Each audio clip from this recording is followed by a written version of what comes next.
Michelle already. Boy, she is on time. Hey, Sterling, good to see you.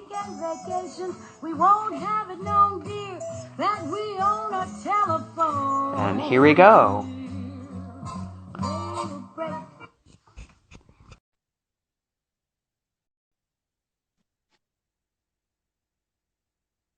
Hey, Stephania, good to see you.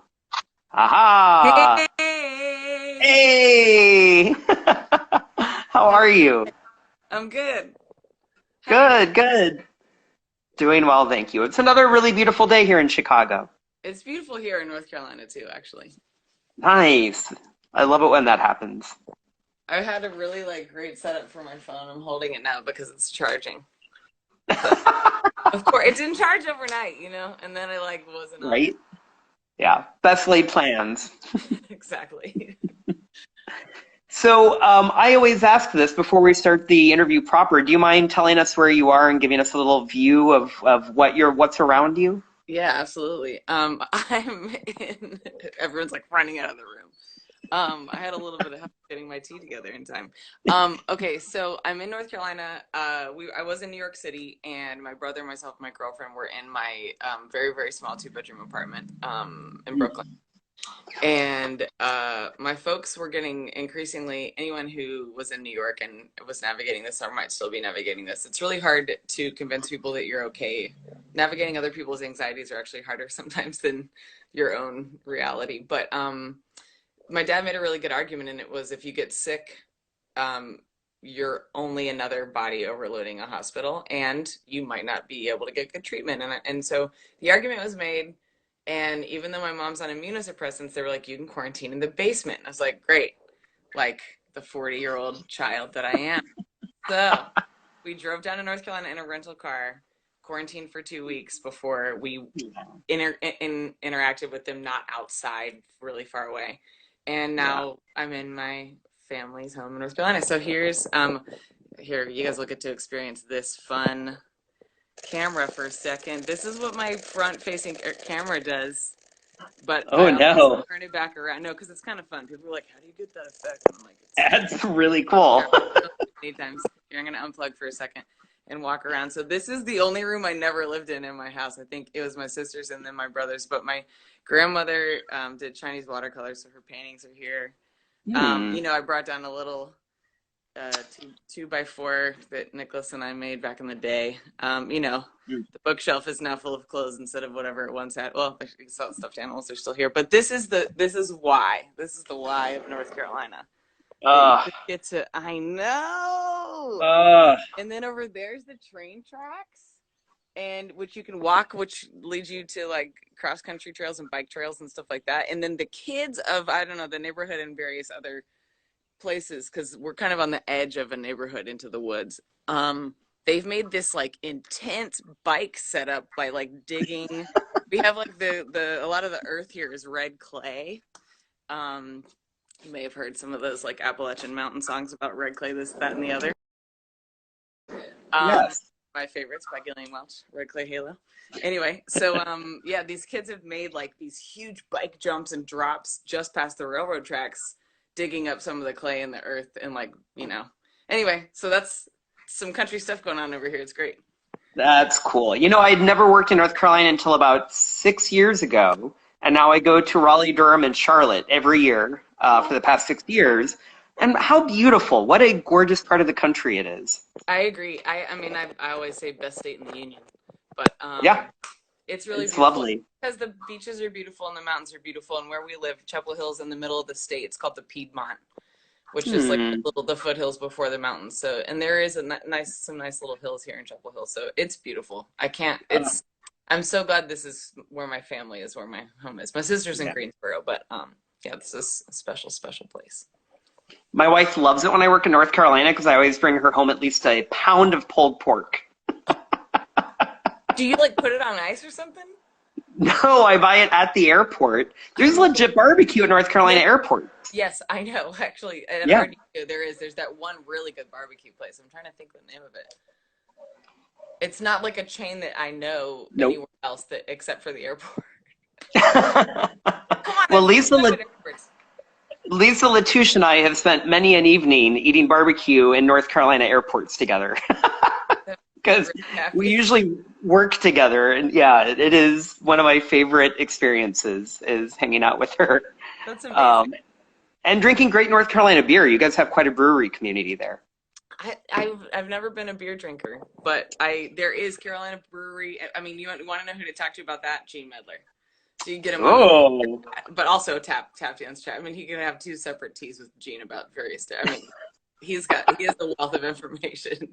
I Yeah, love so it. yeah, Gene would be a good interview about that stuff. He'll know. I believe it. I'm gonna have to hit him up. So I want to ask you this. The first question I ask everybody is, what was your first experience that you remember with tap dance? The first time you either saw it or did it or I took a class? so young. I wish I had some like a big bang memory, but I grew up in a dance school. My mom started the school literally before I was one, or Mm. like when, the year I was born.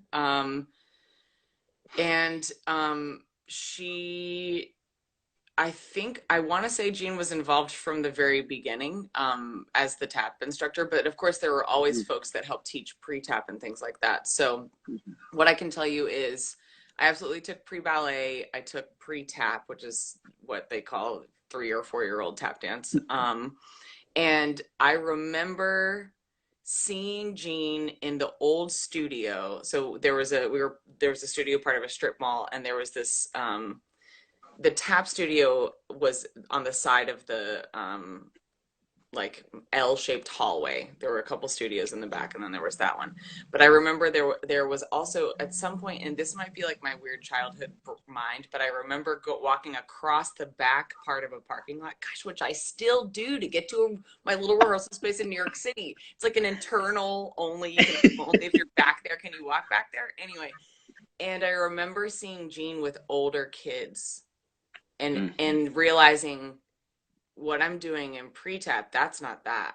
Like I remember that moment. And then I remember being still a very young dancer, but moved through the ranks quickly to be in Gene's classes. And maybe it was just him giving me a shot, or like I actually had some aptitude at a young age, but he threw me into the advanced class when I was 9 years old. And I remember thinking that was like like that I will never forget. I'll never forget joining the children's tap company. TCTC is what it was called before Insight, and TTTC, the Triangle Tap Company. But I'll never forget standing in class with these like 15, 16, 17, 18 year olds and like being terrified and so excited to dance with them. Like it was such an inspiration and such a clearly like a trip, like an honor, but I don't think I would have known that word at the time or, identified with it. And I also realized I wanted to shape my legs because mine were hairy. All the other girls had smooth legs. Oh no, so embarrassed. Okay. I know that's kind of a silly answer, but like I No, just I love it. enamored with Jean and the older kids. Mm. And I mean, it was my favorite thing to do. Tap dance was just my favorite. Like I can't explain it in any other way. There wasn't like I saw someone on stage and I wanted to do it. I was studying ballet, I was studying tap. It was clear that like it was really the music of tap dance. I think that's what got me, and the feeling. I mean, we all know. Preaching to the A choir. little bit of magic. A little bit of magic.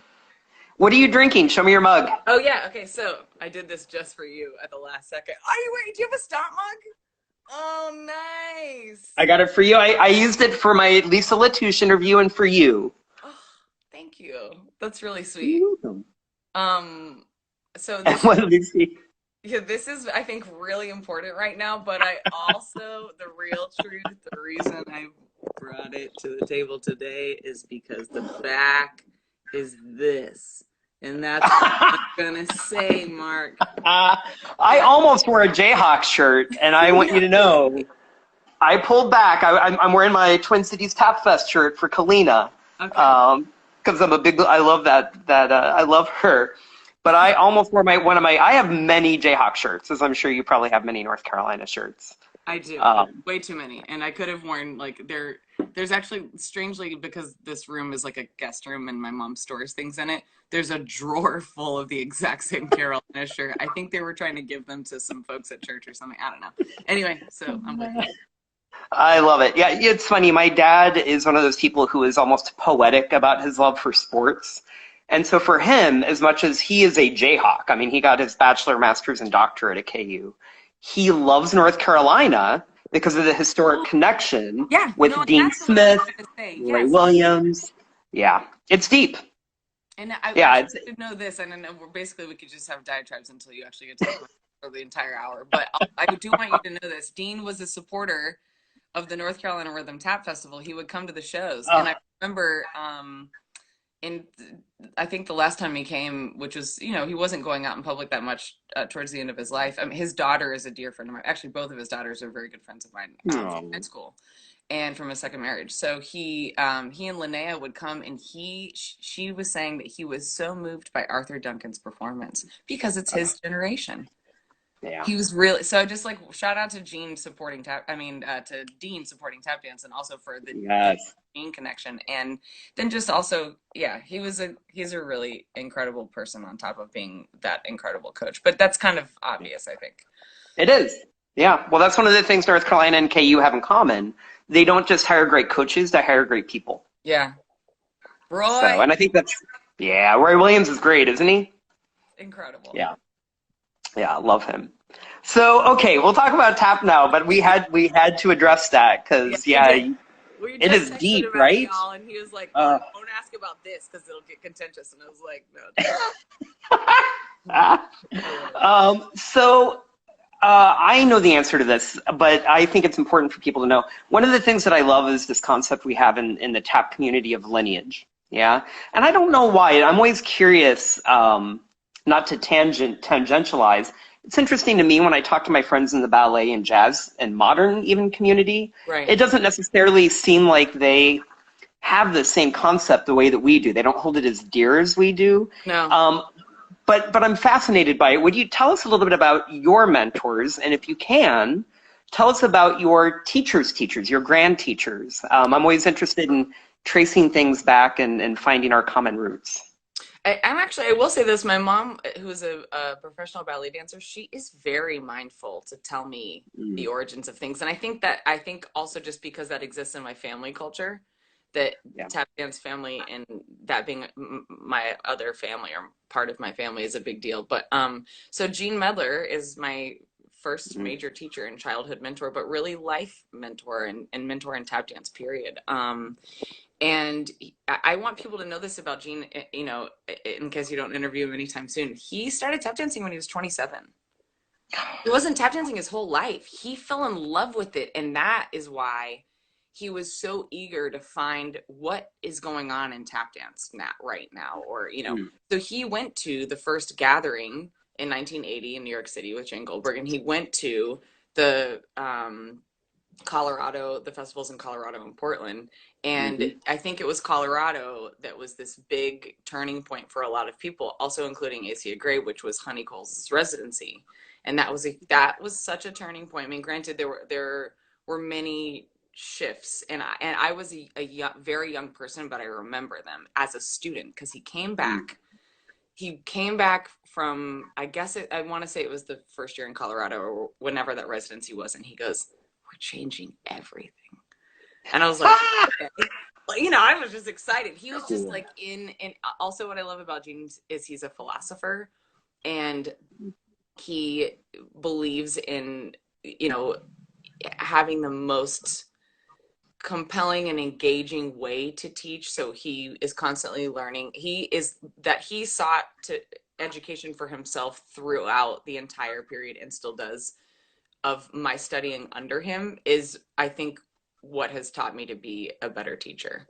My mother also a great teacher, my father a coach who's a great teacher, but watching Gene and being in class with Gene, eventually. So I should say Honey had a huge influence on him. Pegleg Bates really inspired him, and he met him as before I had the chance to meet him in St. Louis. But so there was this period of time where Gene was coming back and giving us this information. I mean, we went from warming up very ankle tap, tap, tap, tap, tap, tap, tap, switch feet, tap, tap, and then like tap, tap, tap, tap, tap, tap, tap, tap, tap. Then the really hard one was tap, tap, tap, heel, tap, tap, tap, heel, tap. You know what I mean? Like with the lift.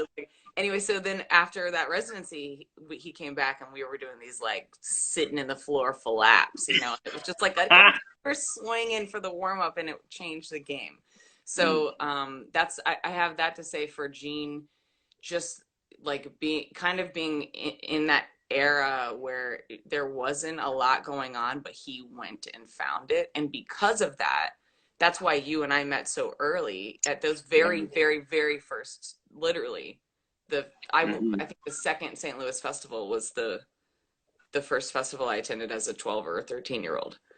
So Wow. yeah, but that it's really interesting in part also because Gene, before we were going to festivals, he was bringing in teachers and outside, masters and also just choreographers to set work on us, and also getting us to learn the roots of the form in like of percussive dance forms in our state. So That's cool. Flatfoot. We learned the waltz clog from Ira Bernstein when I was like 11. We had an early choreography by Josh Hilberman, Night in Tunisia, but I learned the waltz clog and I was like jealous of the Night in Tunisia people. But I love the waltz clog. Don't get me wrong. In fact, the waltz clog has an influence, or learning the variations of the waltz clog is actually still sits inside of the rudiments of what I do when I improvise in certain ways. Anyway, whatever. I'm going on and on, but you know what I mean. I do. It's interesting. Even to this day, I've talked to quite a few of our colleagues, and part of how they define one of their metrics of success is whether they've been invited to go teach the North Carolina Youth Tap Ensemble. Gene has created such an amazing organization, and it's so obvious with the quality of people that come out of that program that it's interesting. I think Derek, when I interviewed him, had specifically said, I remember when I got the call to go teach for North Carolina Youth Tap Ensemble, and I remember Acia telling that to me many, many years ago. So it really is something. And Gene, I have known him tangentially over the years. Right. And every time we see each other, it's a very warm moment. But I wouldn't, we've never hung out outside of the tap festivals. And yet I remember he found out that we had a dog named Miles Davis. And the next day at the festival, when I saw him, he brought me a book of stamps with Miles Davis on them. He said, I saw that they had Miles Davis stamps, and I thought of you, and I had to buy them for you. And I just remember thinking, wow, he's really thoughtful. That's Gene. Like he's there. He's constantly like, I don't know, making connections. I think is one of the things that we hope to do. Through the ages, but I think that's part of it. So that it's whether it's in respect to community or in respect to history or vocabulary or how to teach something or so. Yeah.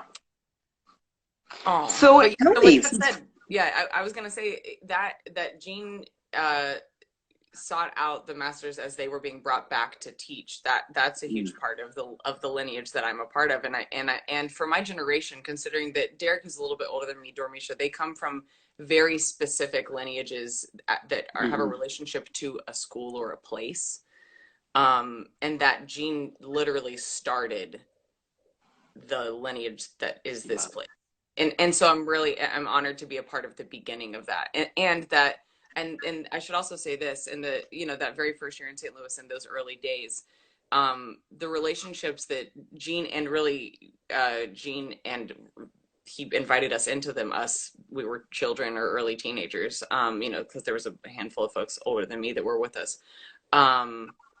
We developed these relationships very early on with people who were also very generous with their time and with their history, and one of them was Diane Walker, most notably first, and then of course Josh, because he came from Chapel Hill, so he was like hometown guy that we knew there.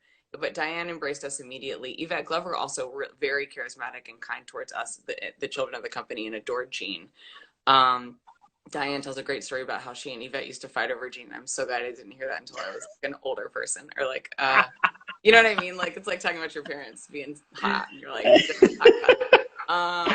so I'll say that. And also early on, I remember us taking Sam Weber's class and not understanding it, and then coming back the next time to be like, okay, let's go. And that also had a huge influence on Gene. And Sam has been, a mentor of technique and pedagogy for Hmm. Gene as well. So Diane and Sam in the early days of the festival, of the St. Louis Festival, I mean, and the festivals in Yeah. general for Chicago as well, but and those elders that Gene had spent good time with. And then of course, Mark, we got to just hang with these masters. It was nuts. It was I crazy tried just to. watching them interact with each other. Yeah. I've tried to explain to younger kids going to festivals now that as cool and amazing as it is, that it is different than it was, I think, when we were kids, primarily because there were hardly any kids back Yeah. then. We were, St. that's the thing. Louis, You looked across and saw another kid and you were friends. Like friends. yeah, Yeah. yes.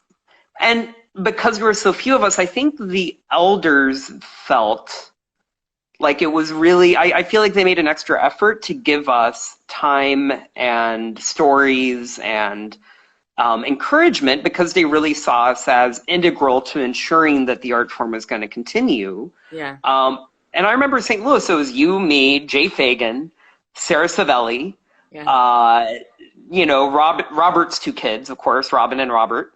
Yeah.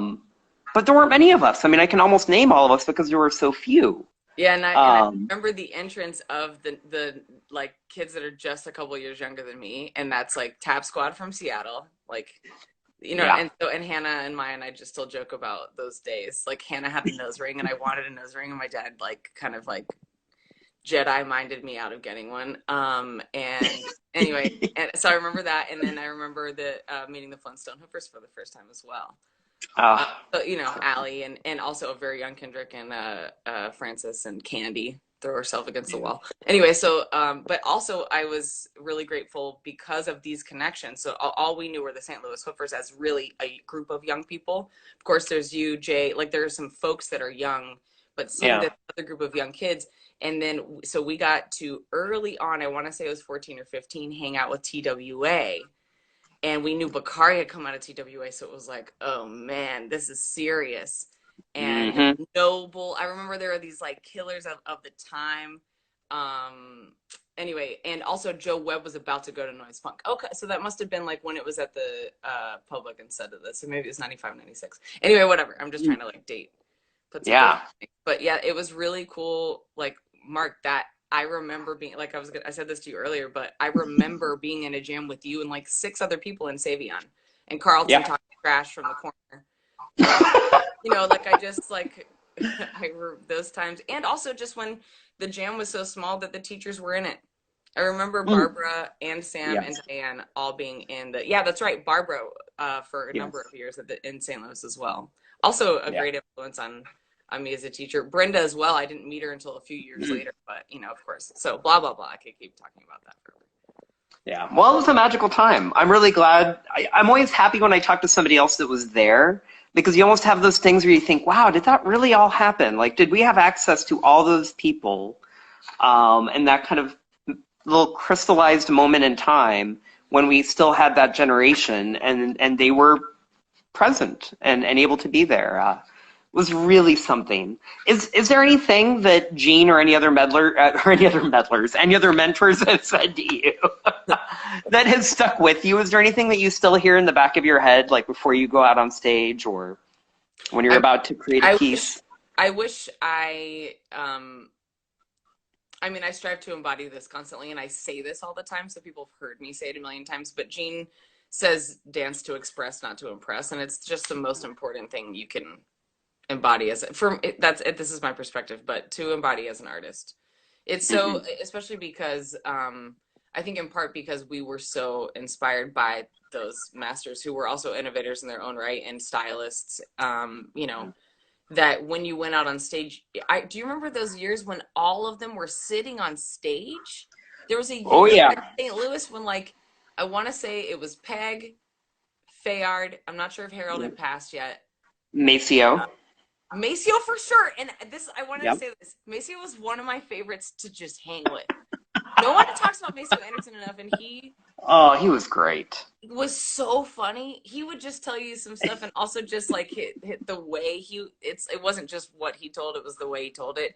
He was a great storyteller. He was hilarious, and also learning that he had so much joy, but he was such a stickler. Learning about him putting the hands and Robert Reed showed us that in St. Louis Yeah. when the elders would put their hands on your backs for you to do trenches and over the tops, and then Robert would have you do it with his hand on your back, and like learning, okay, so this is the way Robert had to do it, this is the way we have to do it. That, but Yep. imagining Maceo being like hard on somebody was like nuts to me because he was such a joyful human being. But I remember him getting into it with, was it Buster? He got into it with somebody sometime. Maybe it was, I guess it could have been Prince. I don't know, Oh. but he could never even stay in a fight without cracking himself up because he would just like give everybody, so I don't know. Yeah, Maceo, sorry. Is there any other advice? I mean, in so many words, I think what Mark, you and I, and Nicholas, of course, Hmm.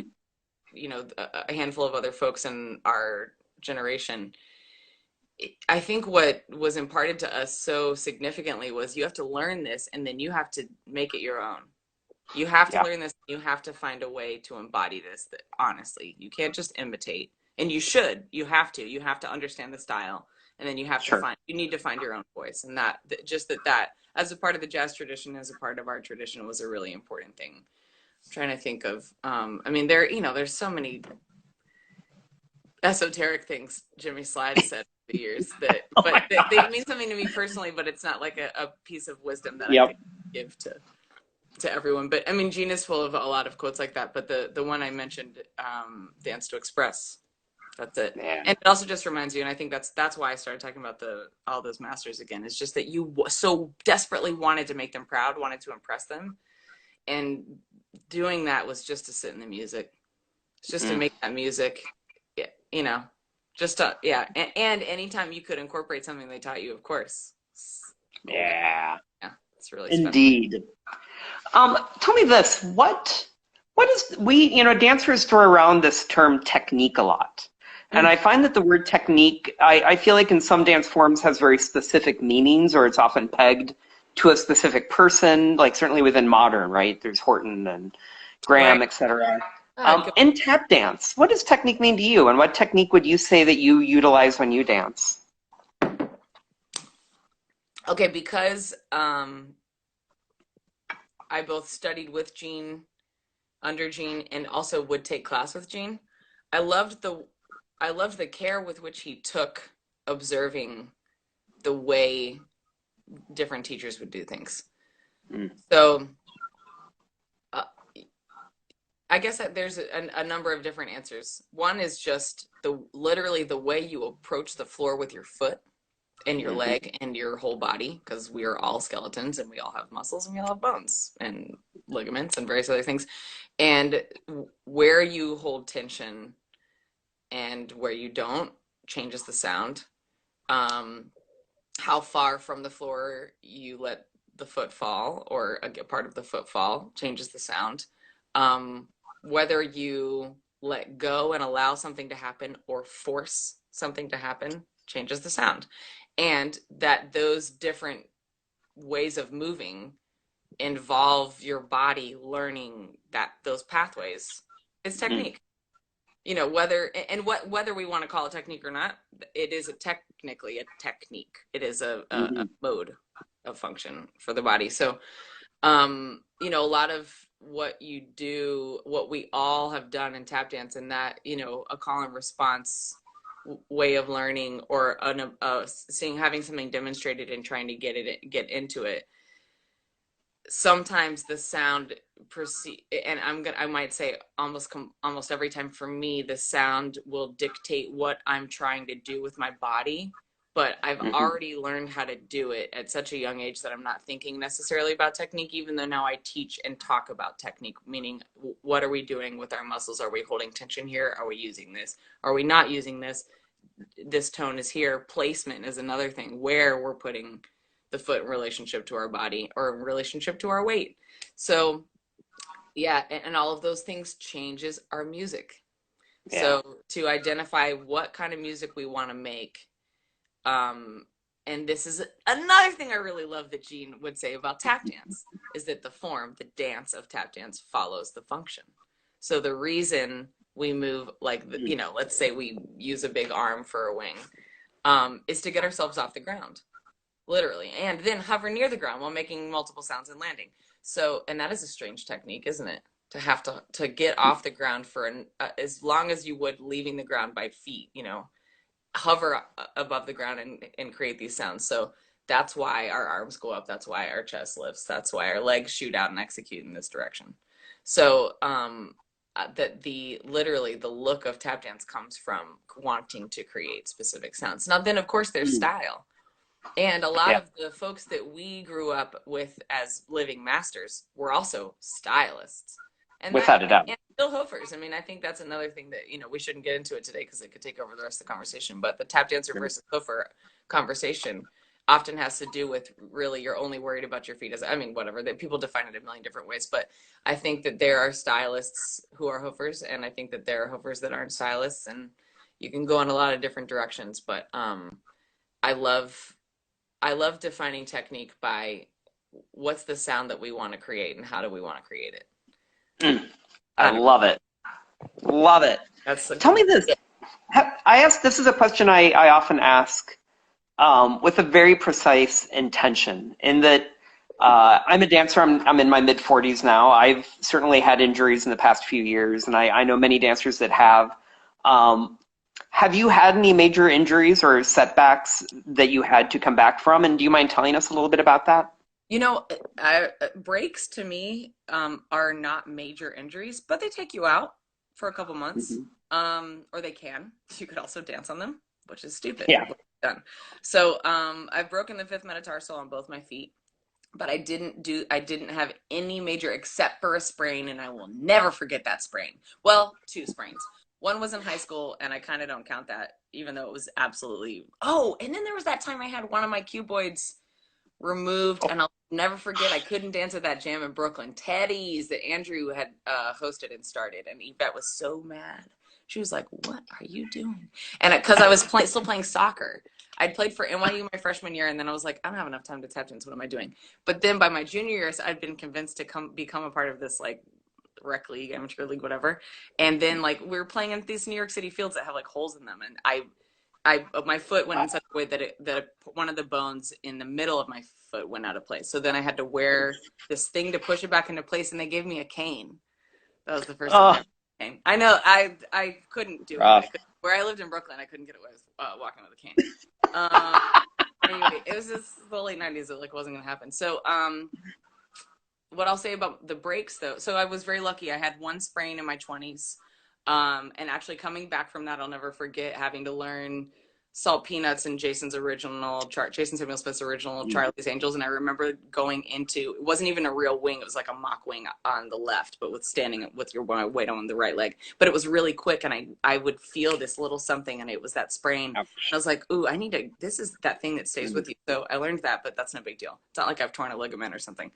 But I did break my foot for the first time when I was 30, and that was actually kind of what kicked me into gear. I didn't think I was starting a company, but to make my own work. Yeah. So that break, and I was in Stomp at the time, and I was tap dancing, outside of it. And so my feet were just probably had some stress fractures and stuff like that. And so it broke. I'll never forget it. Late night at Broadway Dance, rehearsing for this ridiculous thing. And the two people in the room that had broken their foot both looked at me like they knew.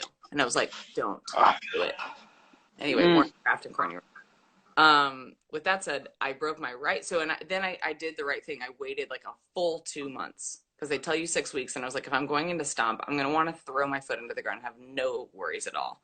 So I really waited, and went back into the show that fall, and also forced myself to sing and tap dance at the same time. And the next opportunity I had the chance to perform, I was like, that's it. I'm too old to not take all these risks. Let's go.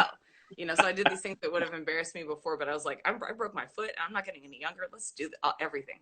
So then a couple years later, I broke my right foot, and I didn't wait long enough, and I went back too soon, and I sprained it, which is much worse to recover from. And that for anyone who sprains something, take the time off and do the PT. And also, if you break something, our bones are amazing. They heal so quickly. Just give it time and do your PT. And that's what I have to say. What was said to me the first time, and I followed the advice, and the second time I did not, is you have one chance to heal properly. If you don't heal properly the first time, the injury will continue to come back to haunt you. But Mark, I didn't tell me what happened. Did you say you had something to do back? For me, Because oh, like I my breaks are like, they definitely inspired and changed me, but like I don't consider a broken foot that big of a deal. yeah. Like The only well, I bet it hurt at the time. you know what? But not as bad as a sprain. I'll Yeah, isn't that go for a sprain interesting? any day, but that's only with experience. Yeah. Well, I'll tell you, the reason I ask this is I think it's so important for dancers that are either currently going through an injury, or that at some point in their career are likely going to have some kind of injury. I think it's so important to hear stories of people that have had injuries, breaking things and spraining things, and come out on the other side like dancing just as beautifully, if not more, than they ever have. I think that is so important for people to hear, Yeah. because I think we all know that there are times, depending on the injury, where you can hit a depth of fear, and depression where you really wonder, am I going to be able to continue doing this thing that gives my life a certain kind of purpose, joy, pays your rent? Yeah, that So part I is. think yeah, that's scary, right? But no, Mark, I hear you. I mean, my second break, it deflated my spirit. Mm. I was really, in part because I'd started the company and therefore didn't have very much time for myself. And I Mhm. had like cleared a little bit of time to just like have time to practice for myself, or I'd figured out how to, and I broke it. And I was just like, what is this about? Why? Oof. Because it's like there's a lesson. And I remember uh, a collaborator and a musician I'd always looked up to who collaborated with myself, Derek and Dorrance on the Blues Project, Toshi, said, the universe is telling you to sit down and you need to listen. Like, what do you need to learn from that position? What do you need to learn from this sitting down? What's the lesson right now? I was like, okay, let me try to figure that out. But you're right. I think it's a test of our patience, but I'll never forget, not long ago when we toured to Asheville, Ira Bernstein told this story about Steve Condos that I'd never heard. So until like a couple years ago, I hadn't heard the story, unless Gina told me when I was young and I'd forgotten it. But when he had his first heart attack before the one that killed him, I didn't know that either. He was in the I didn't either. hospital and they forced him to be on bed rest for something like 10 days. It could have been a week, but I think it was 10 days. I could have just made that up, but that's what I'm remembering. And while in bed, not moving, he developed his new rudiments. And when he was allowed to stand up at the end of 10 days, he danced straight. Maybe it was like a week, and he danced straight for 10 minutes, demonstrating all of them without stopping. I know. That's amazing. Amazing. So with that said, when you're injured, come up with something for yourself. It's Yeah. such a great creative time, and we so rarely take advantage of that time. There's always other stuff to do, of course, as we know now that we have this magical time that is somehow not the time. I don't know. Yeah. Well, I was going to say there's a certain parallel right now to that, right? Like here we are, we can't do what we normally do necessarily, but we can do different things. I probably would never have started this Tea on Tap or the book club we've been doing, if we weren't kind of forced to get creative. And Right. For us, especially for me, I sat down with the marketing director of Chicago Tap Theater and I said, look, we need to continue putting tap dance out every day. Every single day of the week, I want something new. What can we do that is different? I knew that, a lot of people were going to be doing classes, which we do too. Right. But I think we wanted to find ways to provide access that hadn't been available prior to this. Yeah. And so now people get to sit and listen to an interview with you, right? Which is really cool because they're going to benefit from this. They're going to remember things that you've said, and they're going to get time with you that most of them would not have had otherwise. I think there's definitely a lesson there for, take the circumstances you have and figure out what you can do within those circumstances that maybe you couldn't do otherwise. Yeah, there's a lot. There's a big lesson to be learned with injury in that you can pay attention to things that you haven't before. And I think that refining and just it's a time to observe yourself as well. So yeah, I'm with you. So I have been asked to ask you. I'm just curious, really quick. Um, I will tell you that the day that I found out about the MacArthur Genius Grant, um, I was floating on cloud nine because to me it felt like something that had been such a long time in coming. Somebody from our community getting that acknowledgement. To me, it felt like a victory for the entire art form. And I was so happy that that was embodied within your vessel because I do very much respect your work. Thanks. Do you mind really quick, just tell us first about that day? I assume, do you get a phone call? Is it an email? Um, You do get a phone call. So I'd been avoiding. This was like 4 years into having started a company, and I didn't think I was starting a business, and I didn't think this is just like complete idiocy. I didn't think didn't realize I was starting a business because I just wanted to make work, and I was so inspired by very specific people. So it wasn't even like I need to have this exclusive company that does this, that, no, it was like there are these brilliant people in New York, and look at them, they should come together and dance. And like, oh, what if we put him in the center of these people? And what if we brought these ladies? I don't know, like it was just ideas in relationship to individual personalities, which is what our art form does so well. And how do we capture that and bring more people together? How do we capture what's so great about soloists? So I was so excited to start the company. Didn't plan financially for being responsible for anything. Didn't realize that we would have the opportunity to tour and that there wouldn't always be enough money to take advantage of the opportunities to perform and also pay everyone. So things went on credit cards, and then the opportunity would come to create a work and run it for a week at Jacob's Pillow. And what's my dream? Sure, let's shoot for the most ridiculous, huge production with 5 musicians and two of my heroes, Derek and Dormisha, and who were also collaborators and featured solos. Like, I never thought I'd have like 6 maxed out credit cards.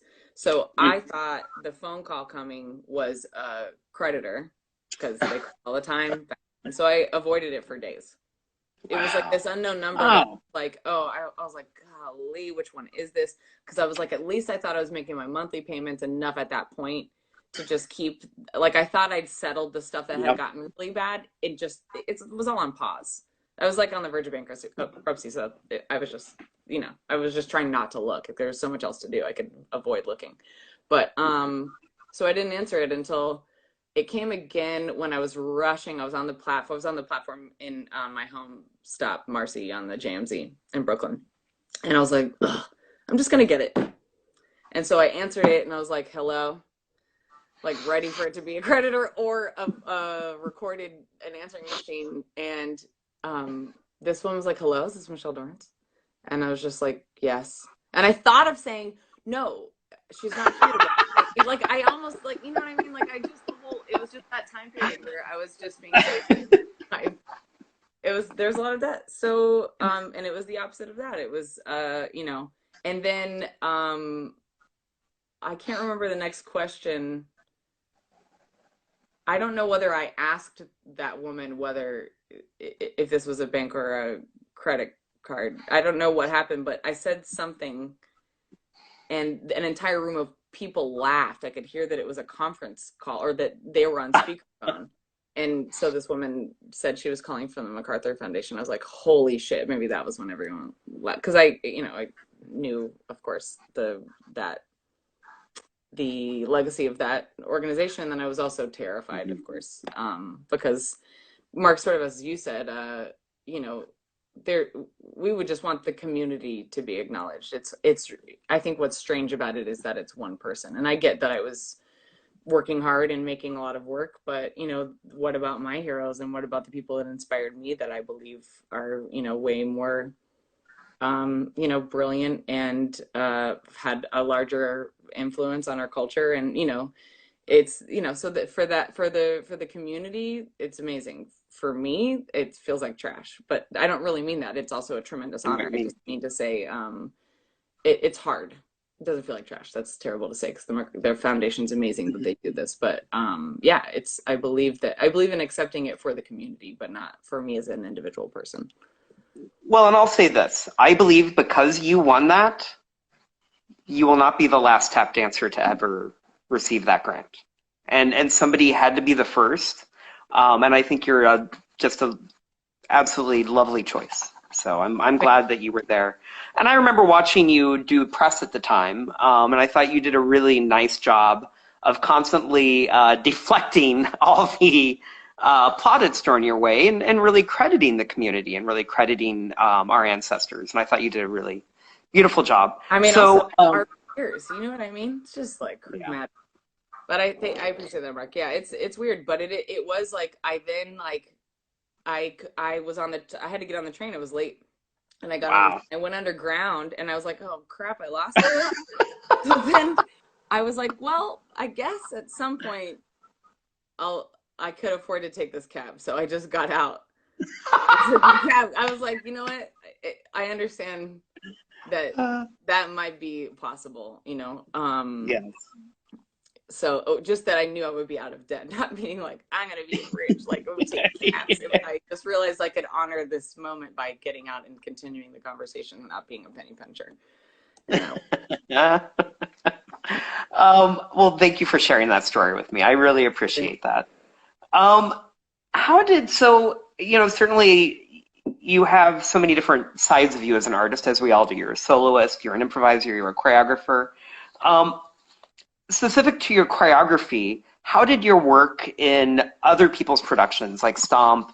I saw you here in Chicago in Imagine Tap, which I thought was, what a great production. I'll be honest, I feel like that was the first time I'd really seen you since we'd been like teenagers. I think that was like one of the first times I'd seen you like on a stage. And I remember going, oh, that's what she's been up to. Like, she's been busy becoming a badass. So, I mean, I credit everything that happened in that show that was positive to Derek, because he was butt off. I believe it. Well, it was a great show. It was. That was such an honor to be a part of it. Yeah. Okay. So I hear what you're saying. Absolutely. I mean, here the long legacy of the things that have influenced me as like a creator or choreographer.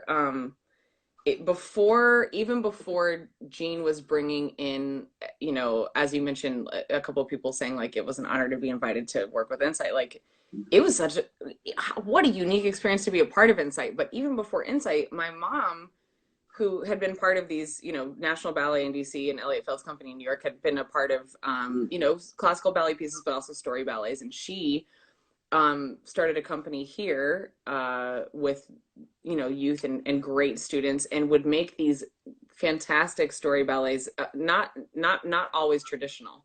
And I loved watching them come to life. And I forget, it took me doing interviews to be like, you know what I really loved watching? The last rehearsal in the studio and the first tech rehearsal, the dress rehearsal in the show. I loved watching the arc of the things that I was imagining actually come to life on stage. It was unreal. Yeah, because I saw it, I loved the way it felt to experience it. Like, you know, I didn't even necessarily need to be, and it was a terrible ballet dancer. But you know, I got to be a community kid role at some point, but seeing that, and then having the experience of the process of creating work with people that set work on Insight, but also just learning every single different choreographer. You have so much to learn from, whether it's their technique, their style, and that's the way I felt about the early days of St. Louis. There are such very specific voices, both in our masters and in the generation that was teaching us, you know, more regularly, that it just learning approaches to music, approaches to movement, approaches to moving people in space. You know, there is a lot to be learned just by experiencing. And the rep that we learned at Insight was crazy, and new pieces constantly. And I love the way Gene created, and I love the way he talked in class about, you know, why are we making this musical choice, or let's dance to this tune and then let's dance to this tune, and how does it change the way we approach the musical form, and also the dance, and also why aren't we lifting here because this is a light moment, or, you know, Gene had just really beautiful and still does beautiful philosophies on the way we create and why we create and why we perform the way we do and what style means. And, so, um, and, as a young kid, he let me choreograph, a piece on the company. I was really inspired by an older company member who was like 5 years older than me to choreograph to the Beastie Boys. Because when I saw him dance to Finger Looking Good, I was like, we're allowed to choreograph to the Beastie Boys? Like allowed, you know what I mean? I was like, what? And Yes. so Flute Loop was like this big thing that I created that was a trio for the company. So, of course, like as a young choreographer, like 15 years old, like using ideas from Savion and using ideas from Gene, and they're like in the piece, Yeah. And I think that's also important for people to go through a period of creating in that realm, because that is what happens with a young voice. So I'm really grateful that I had that opportunity, and then had the opportunity to come back as like a 21, 22, 23. Like Gene brought me back a couple times to create for the company as well. And what I pushed myself to discover was what do I have to say that is uniquely mine? Also in working with Barbara Duffy or Max Pollock or Savion or a season with Manhattan Tap, a season with various people. But what I can tell you about watching, and of course I created some works in my early 20s and was playing with a lot of different ideas and just things that I loved that I felt were really unique to my upbringing or me, or just things that I was obsessed with. Whether it was like a folk singer that I discovered in New York who then blew up, but she hadn't blown up yet, Regina Spektor, or the bluegrass that I used to go see in festivals when I was a kid. So, like I was working to a lot of bluegrass, or working to the folks that, not just Thelonious Monk, who's another one of my favorites. But with that said, going into Imagine Tap and watching Derek create this entire show, this epic show with so many people, so many bodies, so many transitions, so many things, like that was a huge inspiration. And also, so I really valued, one of the things that I learned the most actually, and I should do this more, was that he worked on the material with two people first. Melissa Frackman and Kendrick Jones. And yeah, and I was like, what are they doing at Faisal's? Like, I was like, I thought we were going to do the show with them. And I realized he was creating material, with folks that and so I was like, just like learning these little things in part. Cool. And I remember having an opportunity when I was going to college to study dance, and they were, especially at the time, people were not embracing tap dance as a part of any dance department. And the energy behind that also just made me dismiss them. I was like, oh, screw this, and screw the whole legacy for that matter. Like, I have so many academic interests, and I want to, thought I was going to be a civil rights lawyer. So I was like, well, I don't need this dance major anyway. So, a lot of these ideas may be simple to others that have thought about it or observed it, or, but it was an eye-opening experience. But also just watching Derek create in different styles and create, his imagination in the direction of Imagine Tap was really beautiful and really full.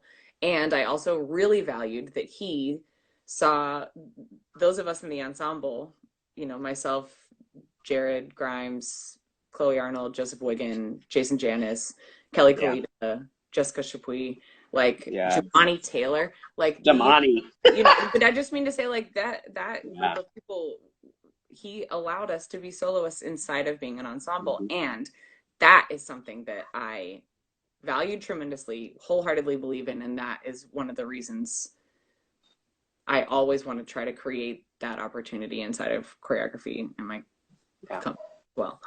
So that, absolutely. Derek, are you kidding? I could learn till the end of my days from Derek. He's brilliant. Yeah. And a great friend and a reflective person, and someone that isn't mad to get into the nitty gritty with you. And it's really important. He's been such a valuable friend in my life, and human being, and dancer and creator. And then of course I learned so much from Stomp. First of all, Luke Creswell and Steve McNicholas are brilliant. The creators and the original cast, who are also a creative part of, the construction of the work. And getting to know them over the course of time too, as well as just, there are elders in the Stomp community, even though it's not, with a shallower history, of course, but there are such brilliant musicians, like musicians having nothing to do with percussion, brilliant percussionists of all different kinds and various different cultures as well. And then really brilliant performers, Yeah. incredible actors, incredible comedians, and then I'll also say incredible improvisational performers. In that the comedians in the show almost have more improvisational moments than the players that have solos, Yeah. because they're constantly redefining what they're going to do in that moment, and in an attempt to keep it fresh for the cast, for themselves, but also that element, the wild card element, was so important in that show, staying, keeping everyone alive inside of it. People have done it for 10, 15, almost, I think there are a few people that have done it for 20 years. I mean, it's unbelievable. But compositionally, Stomp was so much like being in Insight. It reminded me of my joy of creating music in an ensemble. It's Mm. like being in a band. And that's the other thing that also started happening while I was in Stomp, is one of my friends from the North Carolina Youth Tap Ensemble, is younger than me, Darwin, started a band, and I was like, what should I play? And he was like, get a bass. And I was like, done. So, and I was on tour with Stomp at the time. And I remember like going to this antique music store, because there wasn't like a, whatever, Guitar Center or something like that. And we found this old bass, like from the late 50s, as a Japanese imitation Fender. Cool. And like, yeah. And this guy was the guy who was the owner of the music store, was JFK's organist, and had all these organs. And he like almost didn't let us in. He didn't think we were serious enough.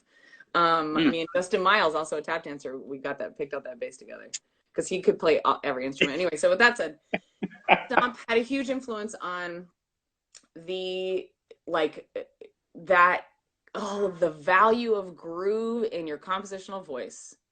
Like, saying that in this very, refined way, but that's what I mean to say. Like, how valuable groove is in what we do and what we love to do. But because we're all soloists, and that's what I'd done through my whole 20s. I mean, granted, I'd also danced with these companies, but I mean, as an artist with my own voice, not as a part of someone else's voice, I was just a soloist. Like, as a creator. I mean, I was choreographing here and there, but how to be able to hold on to that our soloist voice, and also the power of that, of the tension that you build with groove, and then shifting something. I mean, and also just, it's like, how do you want to feel when you listen to music? How do you want to feel when you experience dance that is music? And I learned so much from Stomp in that respect. And also, I mean, just variations on a theme. Like, you can listen to classical music into the ground until you're a part of creating something, or you are a part of the orchestra. It's just another tool to learn those kinds of things. Those, I guess they're like devices, but really it's just like, what makes you feel good? That's what I want to do. So I learned so much from Stomp in relationship to that. Like, what feels good to the performer? What's that music? And what is satisfying to watch unfold as someone receiving it? And then also, what can you make people, cringe with? Like, what do you want to say, and how do you say that most successfully? I mean, it's hard. You just have to trust your gut. But I did learn those things from my gut in those experiences. Now I can talk about it intellectually, but like, who cares? I mean, we care, but you know what I'm saying.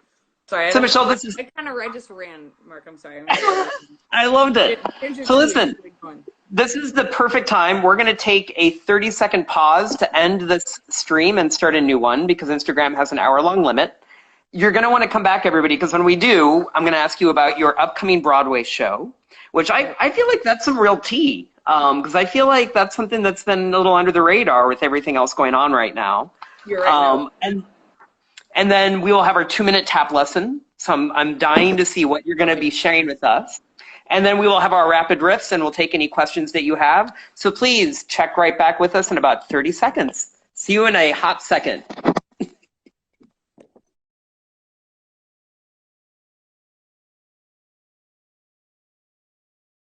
30 seconds. See you in a hot second.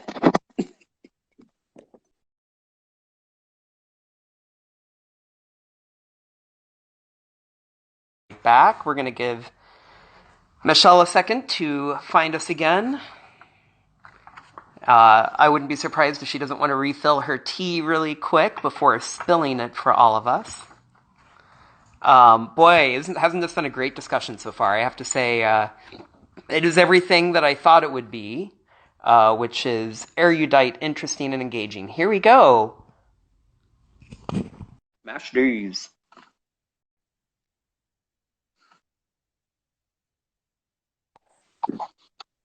Putting on a shoe. Perfect. Love it. So while you're putting on the shoes, this is, like I said, to me, this is some real tea. Tell us about Fly Over Sunset. Okay, Flying Over Sunset is an original. In fact, this is directly related to COVID, this conversation. It's an original musical, meaning, and this is, I've just learned this as well. I have very like little to no experience in the musical theater world. Um, an original musical, meaning it's not a jukebox musical, meaning it's based on the music, someone's musical legacy. It's not based on a book. It's not based on an article. It's not based on a movie or another story. And it's not Oh, revival.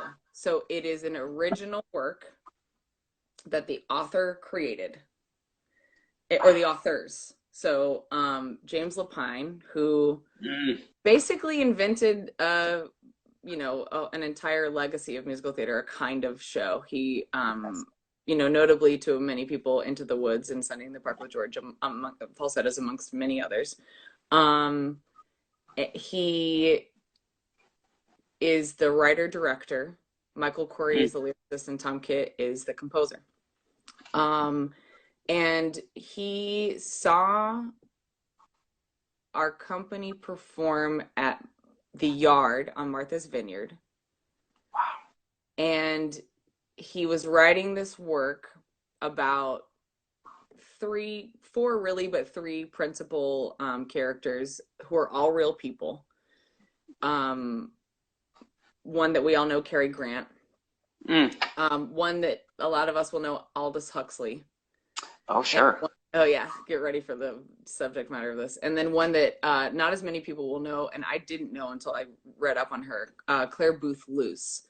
She was a woman ahead of her time, was an American diplomat, was and congresswoman, and was an editor of Vanity Fair, was a playwright, like in the 50s. So yeah, she was doing a lot. And they all experimented with LSD. So Flying Over Sunset, and also there's famous interviews with Cary Grant in Women's Home Journal about his experimentation with the drug. And this is before 1960s psychedelia, so everyone has to keep in mind the fact that these are buttoned up people in a buttoned up time doing LSD. And the reason, or the first place that Cary Grant experienced it was in a shrink's office, and that's how it was being used, most notably, except for Aldous Huxley, who was famously experimental and observant in those directions. But and Cary Grant's interview with Women's Home Journal, he talks about turning into a giant phallus rocket ship. There is a song in the musical that talks about that. So but it's not really about tripping. It's about these folks who are in their 50s or a little older, in the 50s, so past their midlife, grappling with their mortality and grappling with what it means to have human connection. It's actually, like, I think it's really beautiful, kind of honest reflection for James. I think it's what he's thinking about right now. So, and I think that that's the most important thing you can do, is create honest work. And so there is not a ton of tap dancing. I mean, these actor singers, not most of them not dancers, with the exception of Tony Yazbek, who's one of the few folks that can really tap dance and sing his butt off and act. Like, this is heavy, this heavy scene work. So, but every single one of these people has had to do percussive work inside of this musical as a strange other language that helps with the transitional feels and things like that. So even getting people to walk in different subdivisions in a pattern it's been really, like, I've been really proud of the work that they've done, because most of them were not percussive dancers going into this at all, not tap dancers, not drummers, not anything. So but here's the kind of sad news part of this whole thing, is that our first preview, and if you don't know what a preview is, there's a month usually of shows before opening nights, because it's for a show of this magnitude, Broadway shows, anything with a high production value, you have to figure out what's going to go wrong by running it. And you also have to make changes by seeing how an audience responds to things, or what's too long, and how can we cut this, and where is the momentum starting to, because the technical process is so slow that by the time you're at your first preview, you're kind of running it for the first time in it again, since you were in the rehearsal room, which there was no props and there was no stage right, whatever, blah, blah, blah. Okay.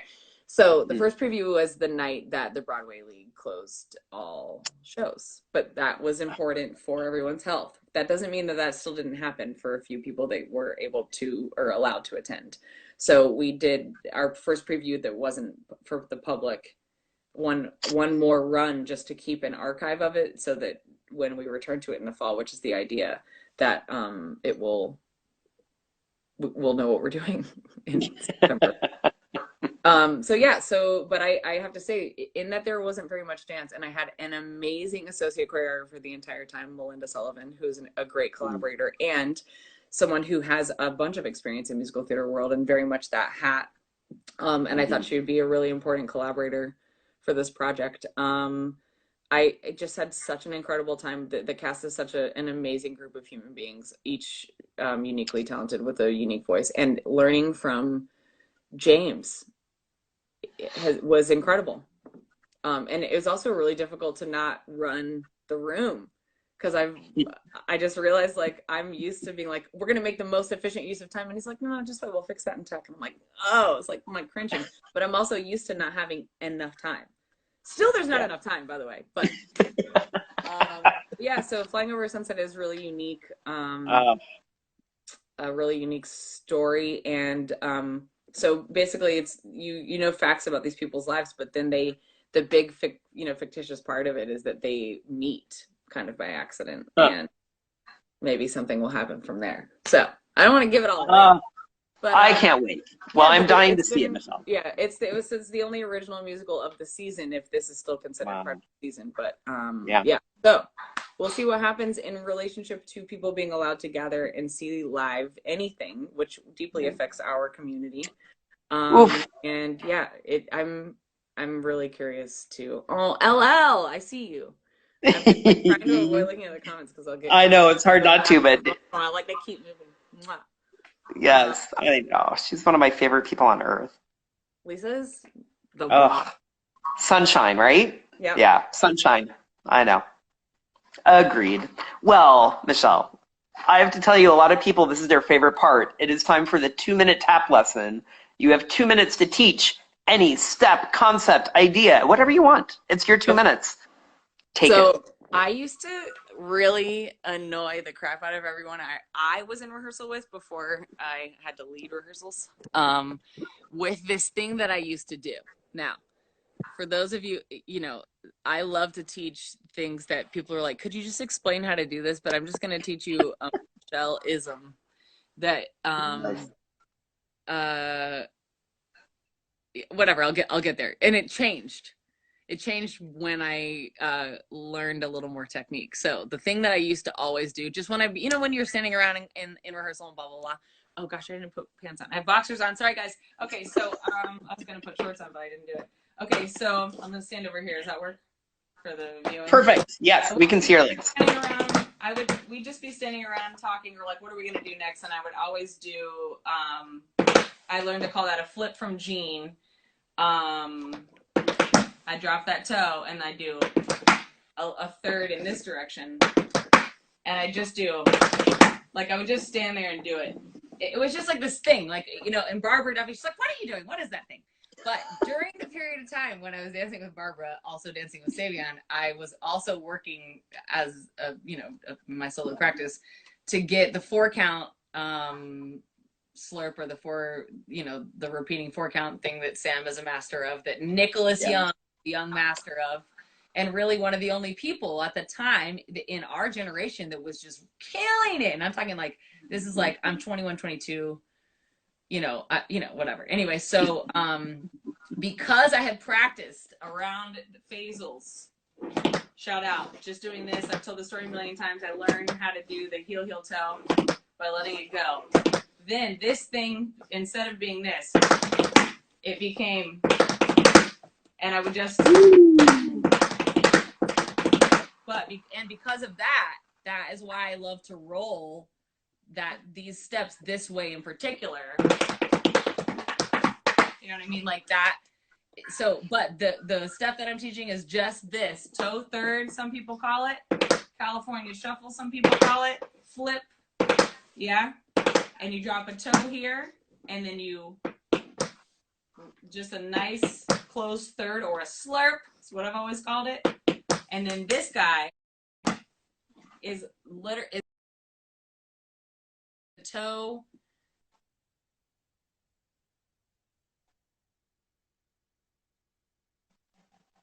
Oh, hold on one sec. We lost you for 30 seconds. Okay, and then this, I will be back. So, and you not. This is not supposed to sit in a groove. This is a tick. It's like just a little something that you do.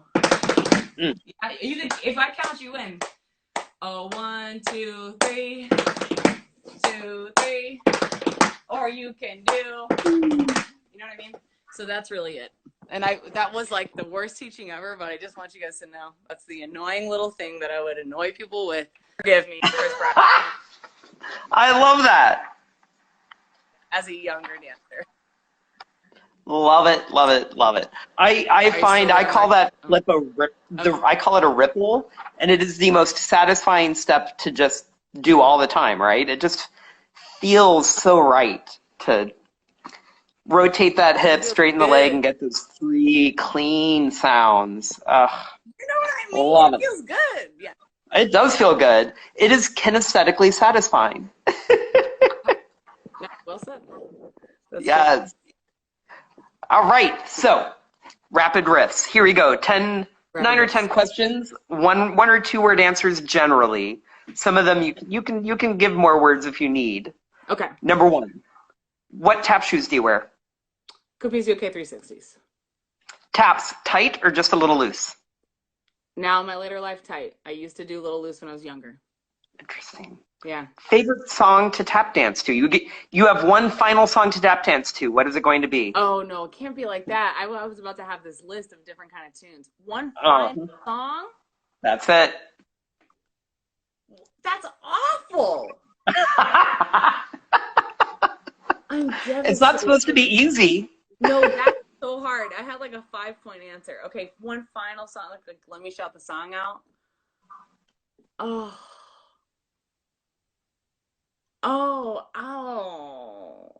that's too hard.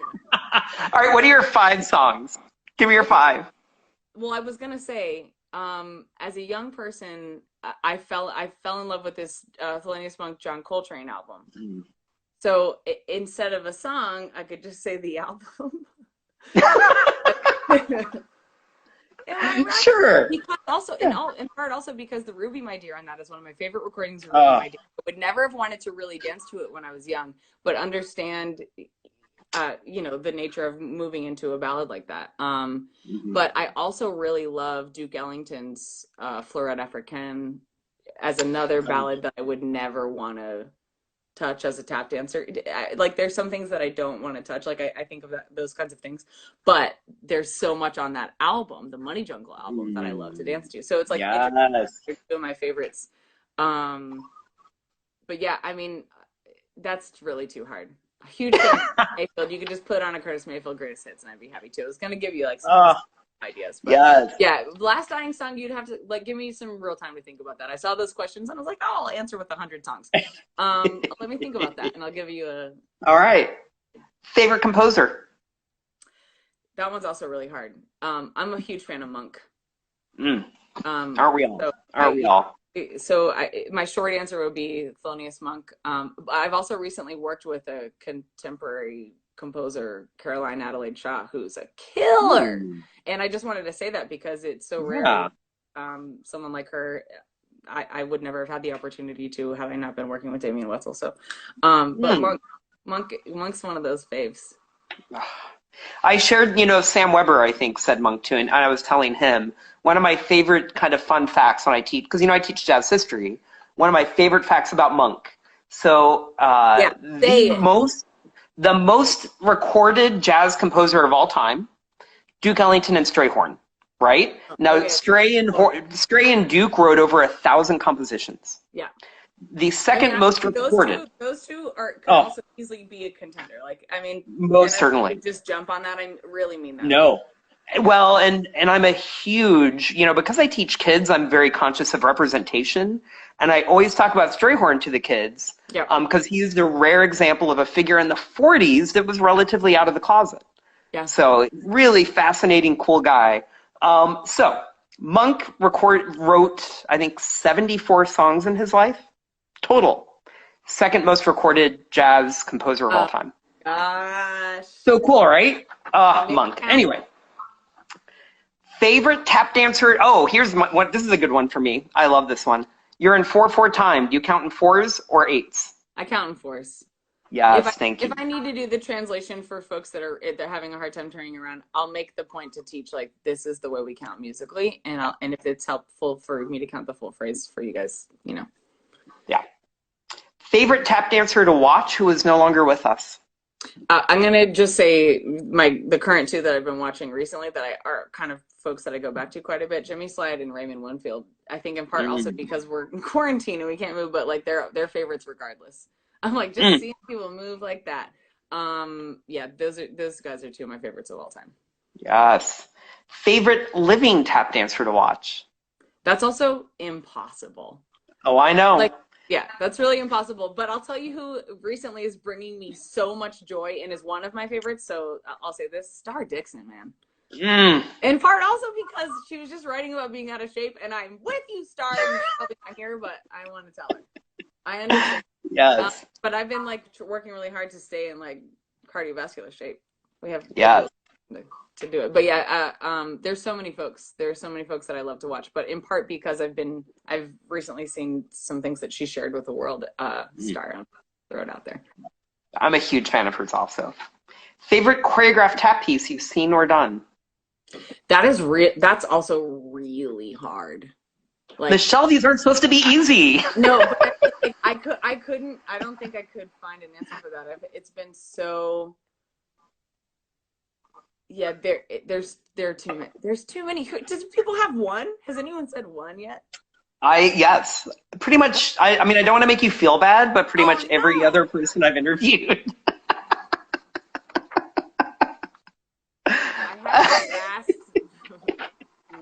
I know. Well, you've seen a lot of dance in your time. Oh man, now I'm really embarrassed. Okay, so I'll figure out those answers. That's just really tough. I mean, that would take some heavy thinking because I've been a part of so many different people's works, and I'm so grateful for that. But that's of course. Think about it. Just because there's so many things that are fun for different reasons, How about what if I narrow it down this way? Favorite choreographed tap piece that you've done when you were a child, when you were coming up in Insight? Do you have a favorite piece from that period?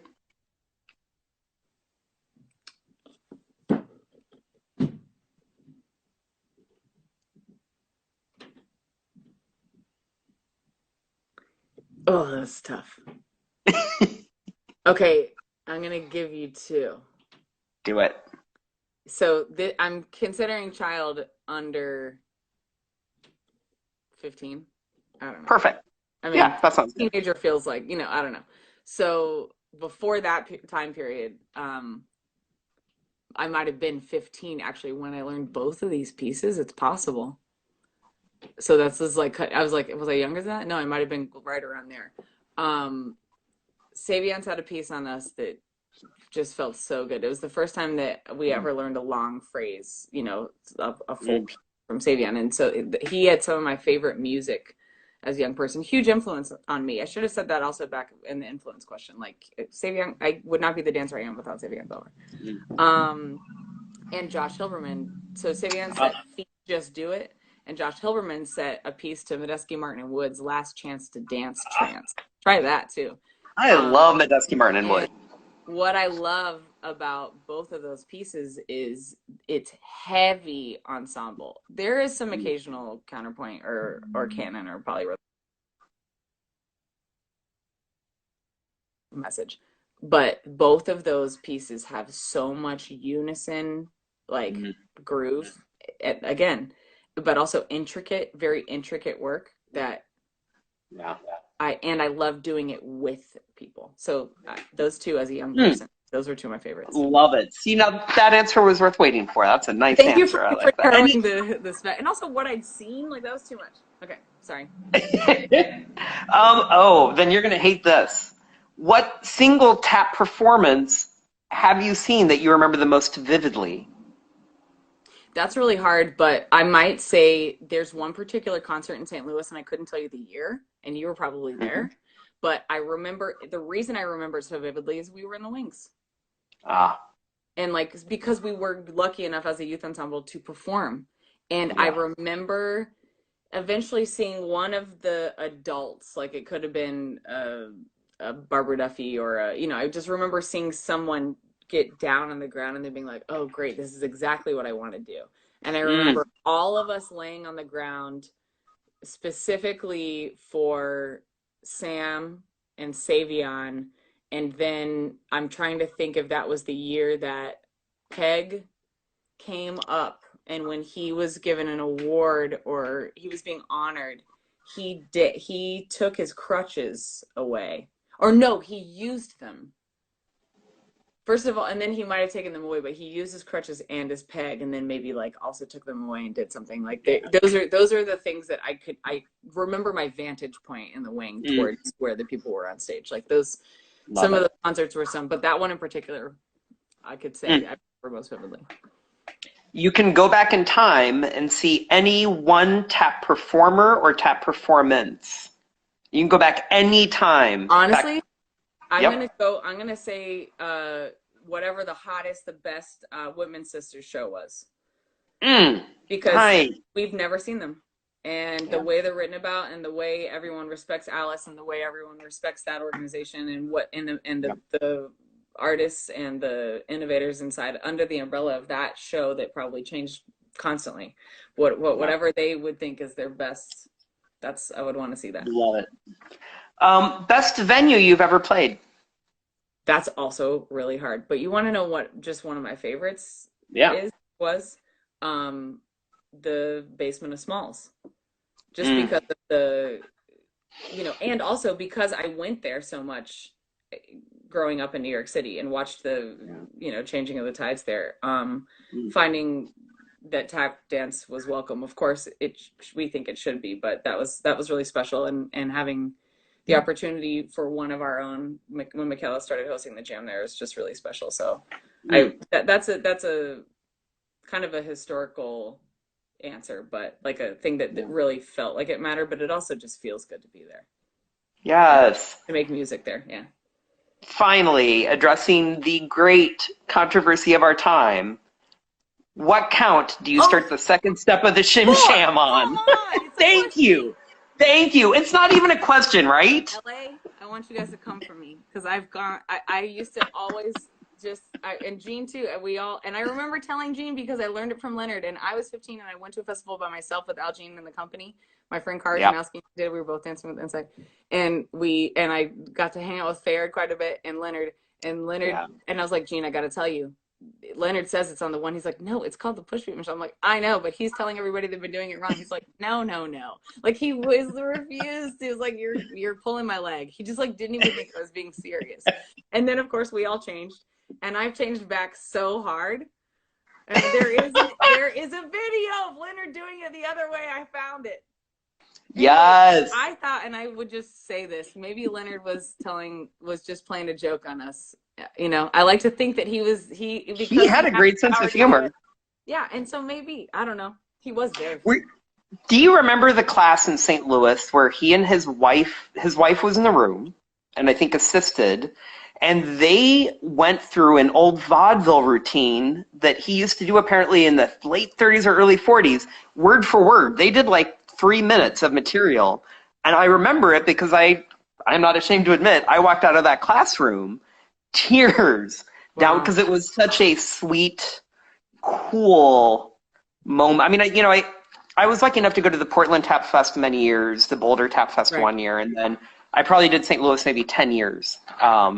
And the thing that always set the St. Louis Festival apart, I would say one of the things, was he Mhm. had so many of the older generation there. You know, they would always have a few at the other festivals, but really, Yeah. um, No, I and there mean were that just so it many was it. moments Everyone like would that. just sit and hang. They Uh, didn't. Not all the elders were teaching. no, It was no, so. It was yeah, Robert magical. would have them there to be there. Yep. Yeah, And sometimes he wanted to skip a class to just sit there with them. I know. yeah, Oh, you know, Mark, that's really special. That's really yeah. cool. I don't think I was in that class because I imagine I would remember it really well. But that's like real. That's really special. Wow. Yeah. So I have one final question, but before I get to that, I want to thank a bunch of people. I want to thank Leah Martin. Or Leah Koch, sorry. She is our marketing director and tech Thanks, guru. She Leah. makes everything happen. You know, the fact that Chicago Tap Theater is doing stuff online every single day since the quarantine began, that is due to the guidance of Leah. And it's done in the name of the dancers, right? The reason I want to keep pushing and doing all this every day is I can't wait to dance with the dancers of Chicago Tap Theater again. So thank you all for the inspiration. A huge thank you to our marketing team, Molly, Allie, Sarah, our two brand new interns, Allie and Emily. We Hey, have remote interns. Isn't that awesome? I love it. that's incredible. That's, you know. As always, I want to thank our set dresser, producer, and the business manager of Chicago Tap Theater, Jennifer Yonley. I'm going to announce our next guests. On Thursday, we're going to keep the North Carolina love going. We're going to have Mark Goodman on Thursday. He has a lot of interesting stories to tell. I think everyone's going to have a great time. And then Sunday, a week from today, Ayadeli Cassell is going to be here. Hey. And if you've ever spent time with her, you know she has some things to say. So that's going to be a lot of fun. A lot of tea will be spilt. Please join us Wednesday for Chicago Tap Theater Company classes. All that information is on our social networks. Reminder that book club is on Friday. This Friday, we're doing a continuation of our discussion of The Soles of Your Feet with Acia Gray in the room, which is fascinating. Again, if you've never sat down and listened to Acia Gray talk, she is one of the true intellectuals of our community. She really is somebody worth listening to. So before I let you go with the final question, I want to say to you, Michelle, that as somebody that has been an artistic director for 17 years and has been in the staff community for since, you know, many, many, many decades, just that I really value that you're a part of this community. You make me more proud to be a tap dancer. So I thank you for value everything you you do. and what you're doing. I'm learning a lot already. I'm like interns right now. Oh my gosh, you guys. All right, gotta work. Well, thank Oh, you. but I really It really appreciate it, Mark. And also, it's just really cool to have known you in the dance for this long. It's really special. oh, And thank you for all the work that you're doing and for your entire organization. It's serious. And thank you. oh. Well, Awesome. thank you. We're gonna get you here soon, so don't worry. We'll get I'm to ready. we'll Yeah. get to have a drink in person, and I will get to work on that little step you showed. Listen. So. Skills. You know I'm picking you up at the airport with a Jayhawk shirt on. I'm Then I just going will to say that right now. Carolina blue tracksuit. Go ahead.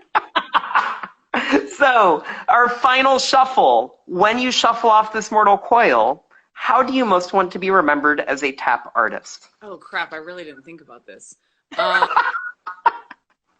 Honestly, what I hope is just that someone who I want to bring people together. I want to bring more people together, and someone who embraces unique voices, and someone who wants to continue to bring to the public, to the world, that every one of these unique voices and unique styles is equally important. I think that this is a huge thing that we're suffering from in America right now politically, is that we have in the highest position of power in our country is someone who is a bigot and speaks hate. And I hope that I'm someone who, of course, cares about the integrity of our form, but also I really believe in the generosity of our form because our elders were so generous. So I hope Yes. to be a part of that legacy. That's Yeah. that's the most I can hope for. That's I think the most important thing. And actually, speaking of which, and speaking of the MacArthur being for the community and not for me, if anyone knows of anything, because it is a buyer's market right now, and I know that this is crazy for me to say, what the MacArthur money is supposed to go for is this building that we should all have, that the community is supposed to own. So if any of you are lawyers or no lawyers that do progressive work like that, I'm interested in having that conversation now that we have time. And if anyone knows of a central location in New York City of course, with also a lot of fundraising, because the MacArthur is not enough money to buy a building or a floor of a building, but we need this space when we can finally gather together.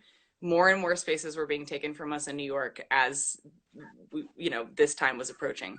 And it's not okay that the city that is one of the homes of tap dance, it has no space for us to gather that is enough, that is as big as a stage. Like, God bless ATDF, God bless Flamenco Vivo, all these studios that have stayed alive with wood floors, but we're always put on postage stamp or street corner size spaces, and we'll always survive. But I think it's really important for the community to have a space that the community owns. So if anyone wants to have that conversation, please message me, because now is the time to talk about it, because we will be in more dire need when we're back together. So and everyone should have a space that they can dance in, because so many people don't right now. It's crazy, and not especially right now.